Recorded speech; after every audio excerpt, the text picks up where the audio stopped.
So, there I was, barreling down the dark interstate at around 2 a.m., the headlights of my rig cutting through thick fog that had rolled in from nowhere.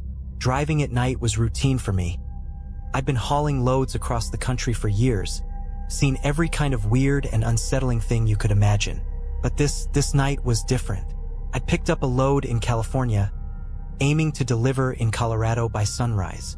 It was a long haul, but the road had always been a friend, even if a strange one at times. After all, there's something about the hum of an engine and the sight of nothing but open road stretching in front of you that can make you feel invincible. Until that night, about 2 hours into my trip, the road narrowed, twisting through a stretch of deserted forest. The GPS warned me this route could be risky, but I'd driven it before and figured I could handle it. As I rounded a sharp bend, a figure darted across the road. I hit the brakes hard, heart hammering, and barely managed to avoid hitting whatever it was. When the dust settled, I looked around. No one. Just an empty road, trees towering on both sides, silent and still. I pulled myself together, thinking maybe I'd just seen an animal, maybe a deer, but then there was something else. A noise, a whisper. Through my open window, something was whispering my name. The hairs on the back of my neck prickled as the whispering grew louder, more insistent. I closed the window, figuring I was just tired, imagining things. But as I drove on, I couldn't shake the feeling that someone, or something, was watching me from the shadows. I pushed the accelerator, eager to get out of that forest stretch. Then my truck's radio, which I had left off, crackled to life. Static filled the cabin, and underneath the static, a voice murmured just barely loud enough to hear. "Come back." A chill ran down my spine. I didn't recognize the voice, but it sounded wrong, like a mix of static and a low, gravelly growl, echoing as if it were calling from a distance. I turned off the radio completely, but the voice kept repeating, "Come back, come back," and then, just like that, the radio fell silent. I was starting to feel like this night was taking a very dark turn, but I kept pushing forward, just wanting to leave that stretch of road behind. Another hour went by, and I began to think maybe I was in the clear. The fog had cleared up, and the road was empty once more. But then, out of nowhere, my rig lurched as if I'd hit something massive. I swerved, struggling to keep control. The truck slowed to a stop, and in the glow of my headlights, I saw it. A person, lying in the middle of the road. Or at least, that's what I thought it was. I leapt out of the cab, heart pounding, and rushed over. But as I got closer, I froze. The figure didn't have a face. Where eyes, nose, and a mouth should have been, there was just smooth, blank skin stretched over bone. It lay there, motionless, its arms twisted at impossible angles. I stumbled back, suddenly aware of just how silent the night had become. No wind, no crickets, just the heavy, suffocating silence pressing in from all sides. I was about to turn and run back to my cab when a sound echoed through the trees. A low, gurgling growl, like something huge and angry was hiding in the darkness, watching. I looked back at the figure on the road, and that's when I saw it move. Not much, just a slight twitch of its fingers, but it was enough to send me scrambling back to the truck. I jumped into the driver's seat, fumbling to start the engine. The headlights caught something else moving on the side of the road. More figures, all identical, all faceless, slowly emerging from the trees. They stood there, staring, or whatever they did with those smooth faces, right at me. With a shuddering gasp, I slammed my foot down on the accelerator and peeled out of there. My headlights cut through the darkness, revealing nothing but the empty road ahead. But as I sped away, I glanced in the rearview mirror and saw the figures following me. The figures didn't run. They didn't even walk. They just appeared, like static on a TV screen flickering closer each time I glanced back. 1 second, they'd be 50 feet behind, the next just 10. I couldn't look in the mirror anymore. I gripped the wheel, white-knuckled, heart racing, as I pushed the rig harder than I'd ever dared. The engine roared, tires screeched, but no matter how fast I drove, I felt that presence right behind me. Somehow, deep down, I knew If I looked in the mirror again, I'd see one of those faceless things inside the truck, right behind me. Reaching, the highway started twisting and turning again, winding deeper into an endless maze of black trees and shadow. My GPS had long since lost signal. The only thing guiding me now was instinct and the desperate urge to escape. Just as I felt I couldn't take it anymore, a shape loomed on the horizon. An old gas station, lights flickering. It looked deserted, but I didn't care. I slammed on the brakes, bringing the rig to a screeching halt right in front of the place. I jumped out, expecting to feel hands or whatever those things had instead of hands. Grab me, pull me down, but nothing. The air was still, the night silent. I glanced around, heart still pounding, but the road behind me was empty. No figures, no whispers, nothing. I took a few shaky steps toward the gas station, wondering if I'd imagined the whole thing. But the voice on the radio, that low, distorted growl, still echoed in my mind. As I stepped inside the gas station, I took a look around. Rows of dusty shelves were stocked with snacks that looked like they hadn't been touched in years. The air was thick with the smell of mildew and something else, something metallic. Behind the counter was a clerk, his face obscured by the shadows. He didn't move, didn't speak. "Hey," I managed, voice shaking. "Phone. Do you have a phone?" The clerk lifted his head slowly, and my stomach dropped. His face was wrong. Too smooth, like his features had been blurred, melted together. And his eyes, small, black, bottomless pits that swallowed the light. "I'd leave if I were you," he rasped, voice crackling like dead leaves underfoot. "You're not supposed to stop here." What?" I stammered, trying to back away. "They don't like it when you stop," he said, and his mouth twisted into a grimace, teeth too sharp, too white, in the dimness. "You'd better get back in your truck and keep going. Otherwise, they'll find you." I didn't need to be told twice. I turned and bolted out of the gas station, practically diving back into the cab. As soon as I slammed the door shut, the headlights flickered on by themselves, casting their eerie glow across the empty road. Only, the road wasn't empty anymore. A figure stood directly in the beam of my headlights, just a few feet away. It had no face, just like the others, but this one was wearing an old, torn trucker's jacket, like it had once belonged to someone like me. And draped over its shoulders, barely visible in the dim light, was a chain, thick, rusty, with a padlock that looked as old as the road itself. The thing tilted its head to one side, almost curious, and then it took a step forward. My foot slammed on the gas before I could think. The truck lurched forward, headlights blazing as I barreled right toward it. But the figure didn't move. It just stood there, waiting. And as I passed through it, as if it was made of mist, my whole body went ice cold, a chill that froze me to the core. The radio crackled again. "Turn back," the voice whispered, as if it was right next to my ear, making the hair on the back of my neck stand up. "Turn back." The truck roared forward, but the road in front of me wasn't the road I remembered. The familiar twists and turns were gone. Instead, I was hurtling down a straight, narrow stretch lined with endless black trees. No landmarks, no signs, just an endless path that seemed to go on forever. I glanced at the clock on the dashboard. It was stuck on 2:37 a.m., the digits flickering weakly. My GPS was blank, no signal, no map, just a hollow, empty screen. I tried the radio again, desperately twisting the knob, but all I got was that same low, static-laced growl. It droned on, maddening, echoing through the cab like it was trapped with me. Then headlights appeared in the distance, a massive set, like those of a semi barreling toward me at full speed. I honked the horn, flashing my lights, trying to get the other driver's attention. But the lights didn't budge. They just kept getting closer, faster, brighter. My heart pounded as I gripped the wheel, hands slick with sweat. The headlights bore down on me until they were blinding, consuming everything in their beams. I couldn't see the road. I couldn't see anything. And just as the lights reached me, I braced for the impact, and then silence. I opened my eyes, heart still racing, and realized I was parked at a rest stop. A regular, run-down, quiet rest stop. The cab was still, the headlights shining onto an empty lot surrounded by dark trees. The clock read 5:47 a.m., and a faint, grayish light crept over the horizon. Morning was coming.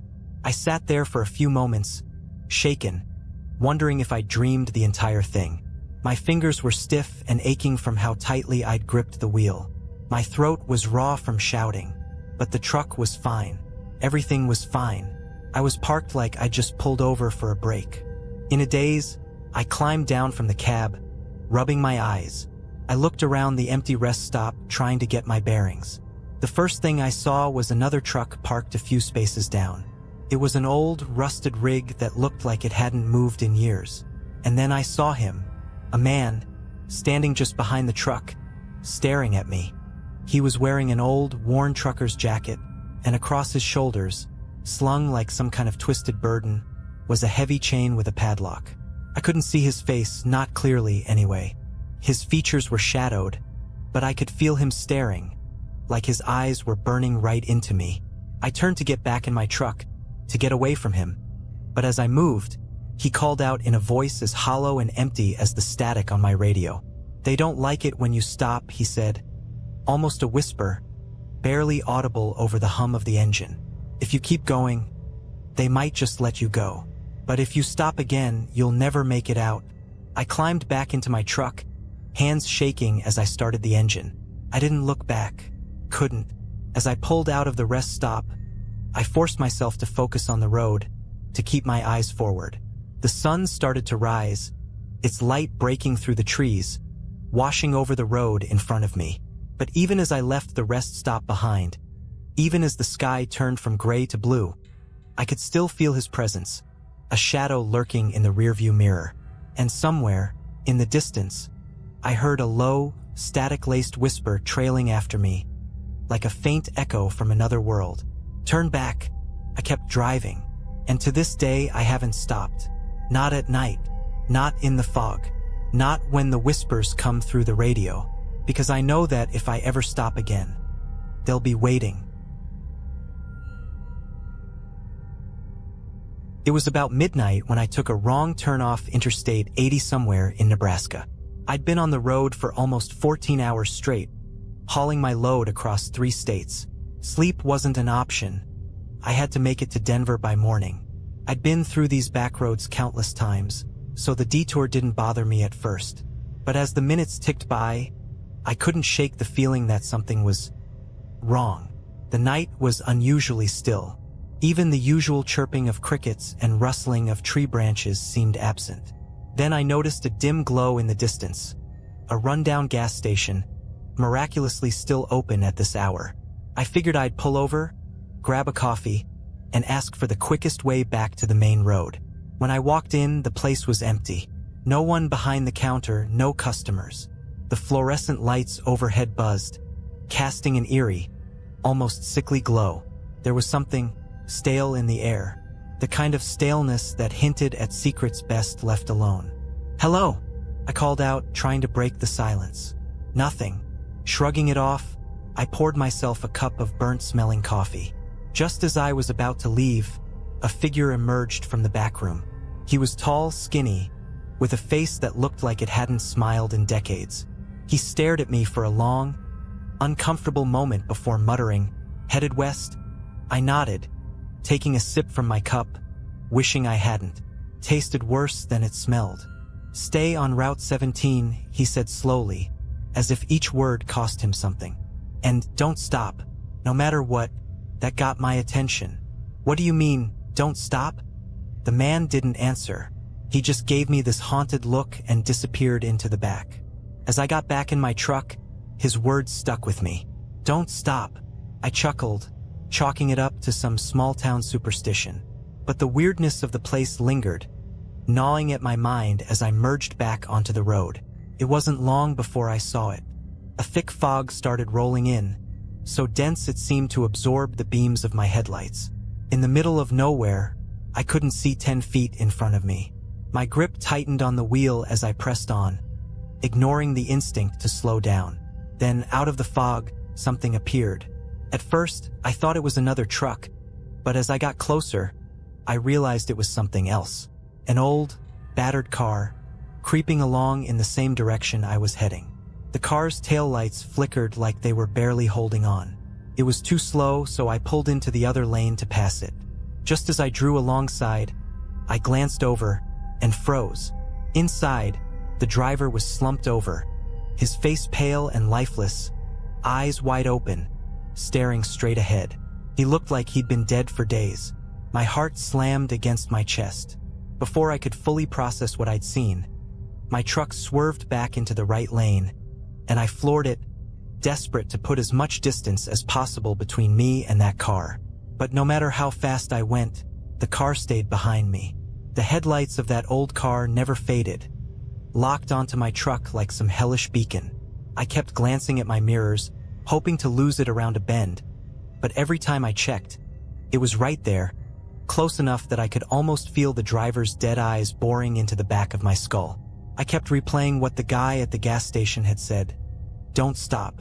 The fog seemed to thicken, clinging to the road in thick, twisting wisps.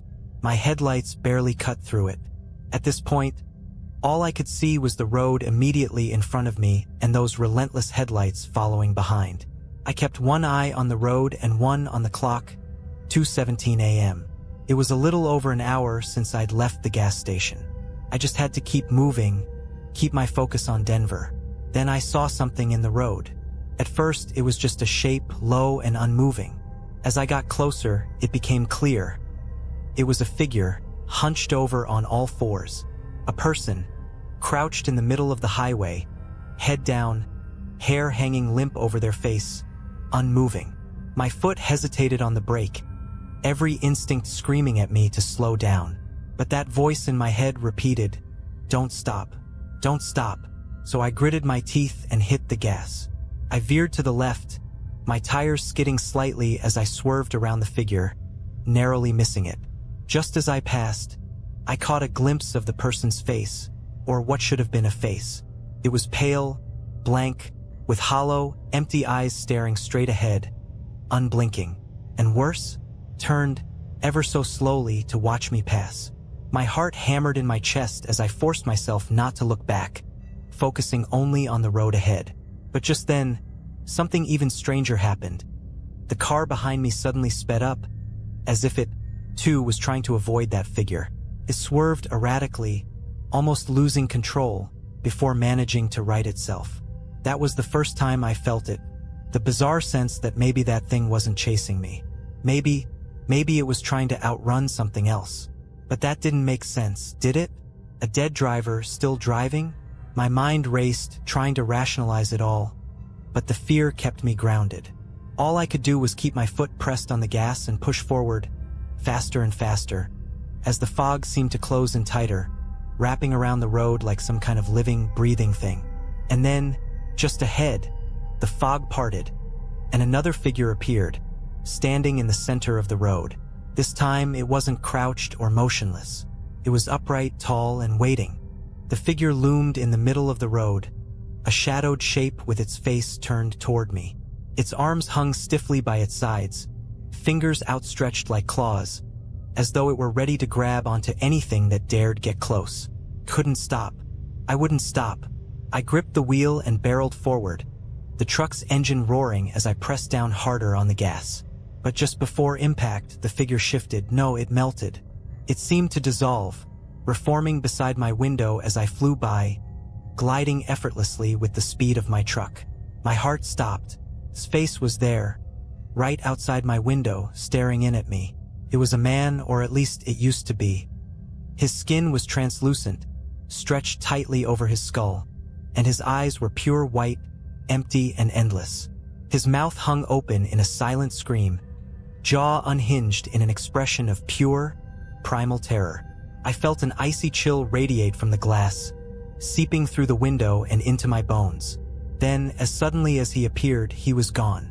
I glanced into my side mirror, half expecting him to still be there, clinging to the side of the truck. But the mirror only showed empty road behind me, winding back into the mist. Except, the headlights were gone. The car, the one that had been tailing me, had disappeared. I took a shaky breath, almost relieved, But my grip didn't relax. Something wasn't right. That car couldn't have vanished without a trace. And the fog, it was thicker than ever, swirling around me like smoke from a fire. I felt trapped, like the road was shrinking, closing in. That's when I heard it. The unmistakable sound of footsteps on the roof of my truck. Slow, deliberate footsteps, moving from the back of the cab toward the front. I couldn't make sense of it. There was no way anyone could be up there. We were still moving at high speed. But the sound was undeniable. A heavy, measured pace. Like someone was walking, taking their time, confident I had nowhere else to go. Then something tapped against the windshield from above. Once, twice, with a strange, rhythmic beat, like someone drumming their fingers. I barely breathed. My knuckles were white on the wheel as I kept my eyes fixed on the road, praying I'd see some sign of civilization, some light, any break in this nightmare. Then, slowly, the sound shifted. It was no longer tapping. Now, something was dragging its nails across the roof, like claws scraping against metal, inching closer and closer to the edge of the windshield. The fog was thick, blanketing the road, making every second feel like an hour. And then I saw it, emerging from the fog, stretching across the road in long, jagged letters that looked like they'd been carved into the asphalt itself. Turn back.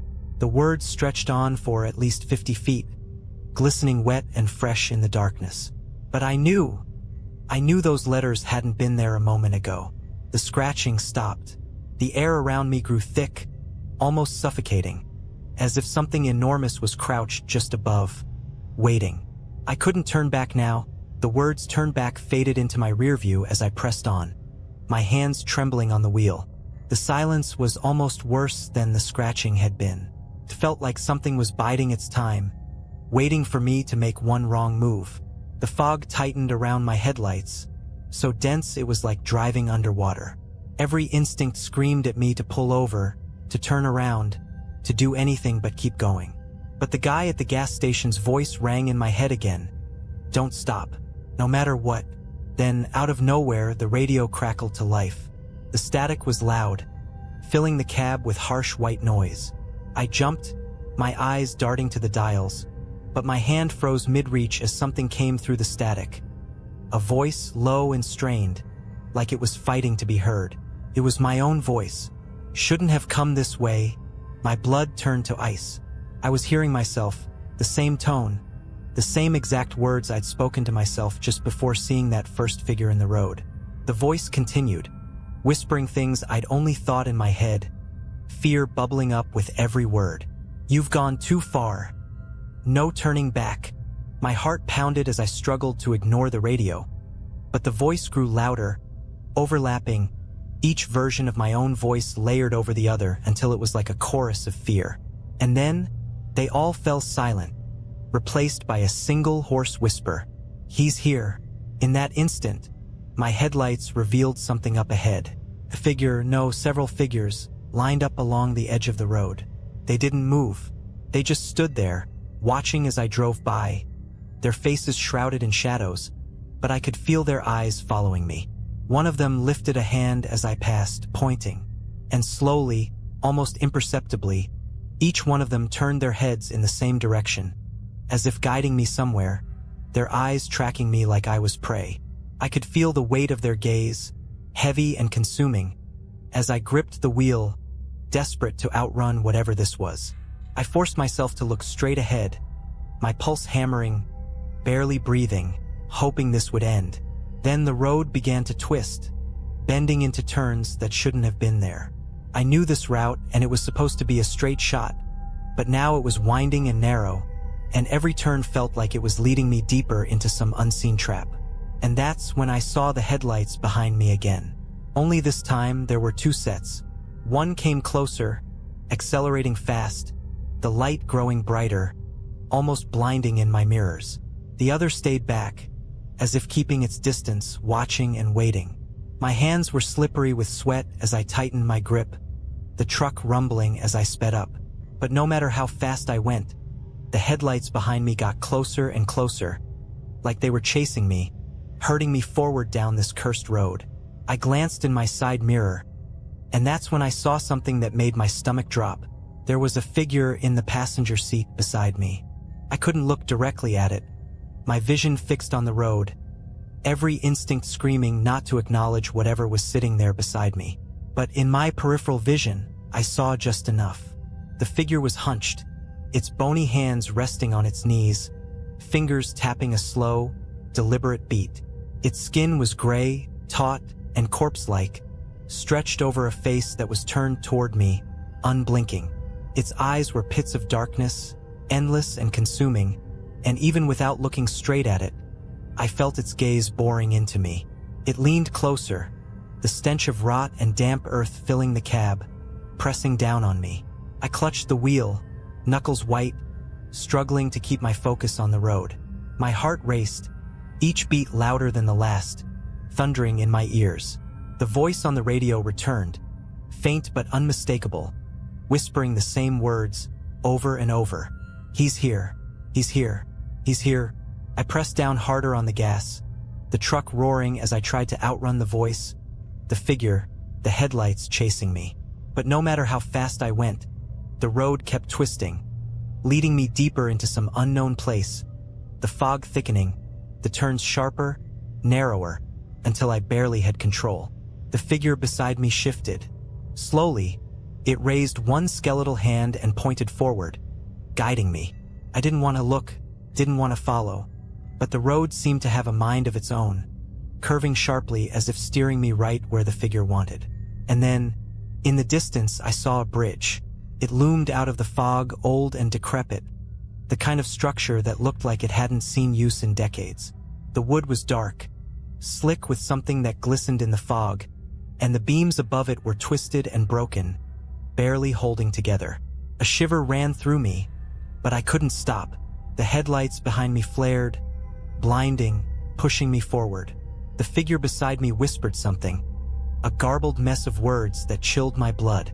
My mind raced, trying to make sense of it, to understand, but it was like hearing a language from a nightmare, words that shouldn't exist. As I approached the bridge, the figure leaned in, closer than ever, so close I could feel the cold radiating off it, freezing the air between us. Its lips cracked open, and for the first time, it spoke clearly. "You can't escape. He's waiting." My pulse skittered. I could barely breathe. The bridge stretched out before me, endless and dark, a chasm below it that seemed to go on forever.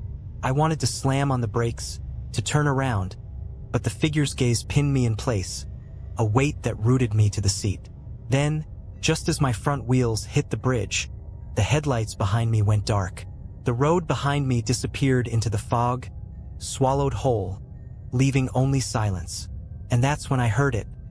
A low, deep growl, rumbling up from beneath the bridge. It was an animalistic sound, primal and hungry, echoing through the night like a warning. My heart hammered, my skin cold as I gripped the wheel, inching forward, barely breathing. The sound grew louder, closer, as if something was moving up from the darkness below. I risked a glance at the figure beside me, desperate for some hint of what was happening. But it was gone. The passenger seat was empty, the stench of rot lingering, but the figure had vanished without a trace.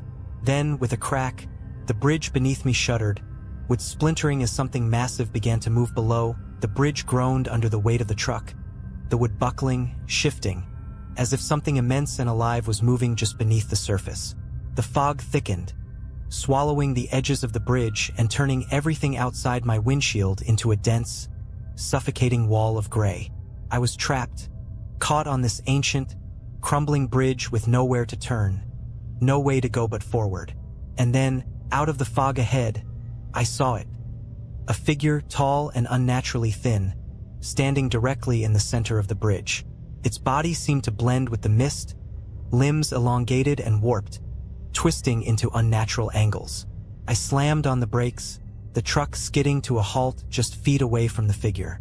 My hands were shaking as I watched it stand there, motionless. For a few moments, nothing happened. I thought maybe it was just another apparition, something that would vanish if I just blinked or looked away. But then it began to move, its head tilting, jerking toward me as if it had finally sensed my presence. It took a step forward, the wood creaking under its weight, and I saw its face for the first time. It had no eyes, just empty, hollow sockets staring into me, somehow seeing everything. Its mouth stretched impossibly wide, twisted into a grotesque grin that seemed to grow larger with every step. The closer it came, the more I felt my courage drain away, replaced by a cold, numbing fear that gripped me from head to toe. The growling sound beneath the bridge grew louder, now accompanied by the splintering of wood as the structure gave way piece by piece. Whatever was down there was rising, and it felt like the whole bridge would collapse at any moment. I knew I had seconds left to decide. Somehow, I forced myself to move. I slammed the truck into reverse, trying to back up, but the bridge shuddered violently, lurching downward as the beams split and cracked. The headlights flickered, casting strange, twisting shadows across the fog, illuminating the creature just inches from my hood. Its fingers stretched out, reaching for me. With a primal scream, I threw the truck back into drive, my only choice to plow forward, straight toward the figure. The truck lurched, its wheels skidding across the splintering wood, but I kept going, pressing down on the gas with everything I had.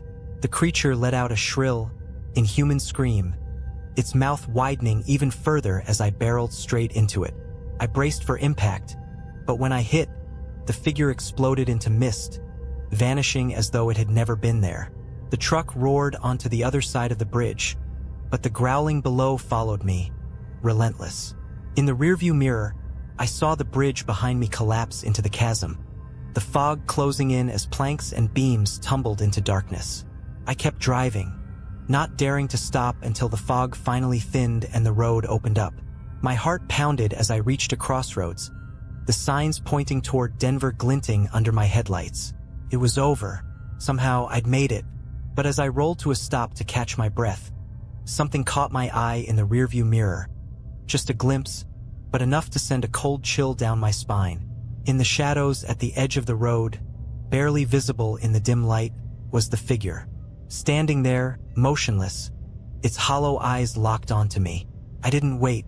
I slammed the gas, tearing down the highway, heart racing, knowing that I'd left something back on that bridge, but something else had followed me. I never liked taking the night shifts, but as a truck driver, you don't always get a choice. You just take the load and go. That night, the dispatcher called late, saying they had a last-minute job for me. A run out to a small town in the middle of nowhere. One of those places that barely appears on a map. And yeah, it sounded a bit weird. The guy on the phone wasn't our usual dispatcher, just some low voice with too much static in the background. But it paid double and I wasn't about to turn that down. I should have turned it down. Around midnight, I was on a narrow highway, trees dense on both sides, swallowing up any light besides my headlights. The road was dead empty. Not a single car passed me in the last hour. Radio static buzzed quietly in the background, the only sound besides the hum of the engine. A good way to stay alert, I told myself.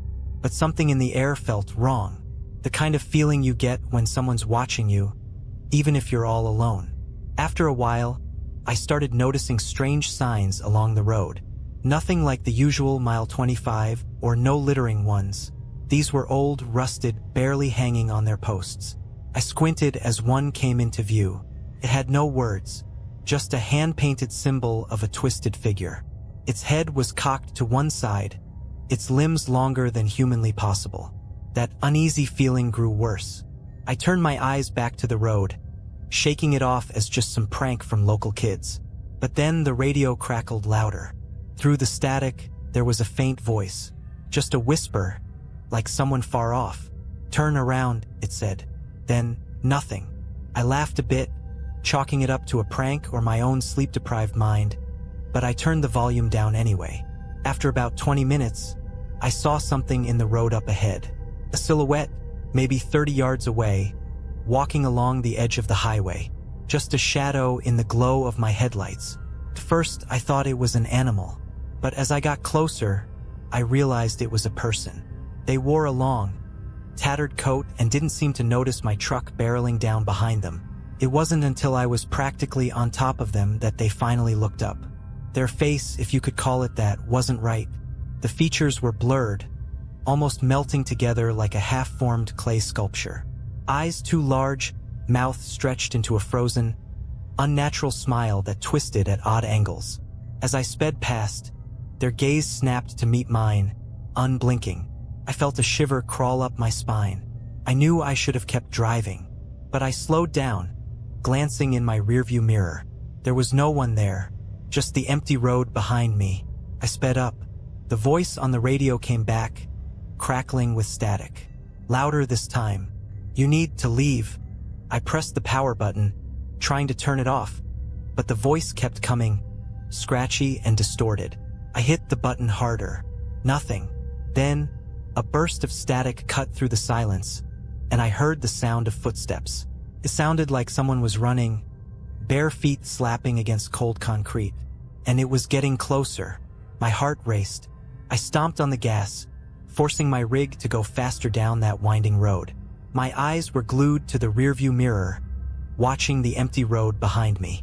And then I saw it. That twisted figure was back. Not walking this time, running. Its long, distorted limbs pumped furiously, its misshapen face fixed in a grotesque grin, and it was keeping pace. I forced my eyes forward, praying that whatever it was wouldn't catch up. The radio static exploded again, deafening this time, and I heard a scream, sharp and piercing, like nails dragging across my mind. My vision blurred for a second, my grip slipping on the wheel, and the truck veered slightly before I managed to steady it. Just ahead, a shape emerged from the trees lining the road. A man, waving his arms frantically in the middle of the highway, his eyes wild with panic. I swerved, barely managing to avoid him. My brakes screeched as I brought the truck to a halt, my heart thundering in my chest. I looked out the window, but the man was gone. Nothing but the empty road stretched out before me. I told myself to keep going, just get the hell out of there. But something in me, maybe the old trucker's code of helping others, made me check the side mirror again. And there he was, the man standing just behind my truck, staring up at my window. His eyes were wide, mouth gaping open as if he were silently screaming. I didn't dare get out. I just stared back at him, feeling my skin prickle with cold dread. He took a step forward, his hand reaching up to the door handle. I floored it. The truck roared as it leapt forward, leaving that figure behind in the swirling dust. I didn't look back, not once. I just drove, faster than I ever had, the trees blurring past as the road stretched out in front of me. Hours later, I finally saw the lights of a gas station, a sign of life. I pulled in, barely able to keep my hands steady as I climbed out of the cab. The attendant looked at me, eyes narrowing as he took in my pale face and trembling hands. "You all right, buddy?" he asked. I opened my mouth to answer, but I couldn't find the words. How could I explain what had happened? Then I glanced at the window of the gas station and froze. There, reflected in the glass, was that figure, standing just behind me, its twisted face smiling back at me through the night. I stumbled back, blinking hard, praying that my eyes were playing tricks on me. But there it was, clear as day in the reflection. A contorted figure with that wide, unnatural grin, lurking in the shadows just beyond the gas station's glow. I whipped around to face it, fists clenched, ready to defend myself. But there was nothing there, just the dark, empty road stretching back into the woods. The gas station attendant tilted his head, watching me with concern. "You sure you're okay, man?" I took a shaky breath, wiping sweat off my forehead. Yeah, I just thought I saw something. Long haul, huh?" he said, not convinced. "Need a coffee? Bathroom?" I nodded, feeling stupid for letting some hallucination shake me up this much. "Yeah, coffee, please." Inside, the fluorescent lights were harsh, casting everything in a sickly white glow. The place was silent. No music, no hum of fridges, just that thick, uncomfortable quiet. I moved to the counter, drumming my fingers while the guy poured me a cup. I couldn't help but glance over my shoulder, scanning the glass doors to make sure I was still alone. As the attendant handed over the coffee, I felt an overwhelming urge to just talk to someone, to explain what I'd seen, to ask if he'd ever experienced anything like it on this highway. But before I could say a word, I noticed something odd on the guy's arm. It was a tattoo right above his wrist,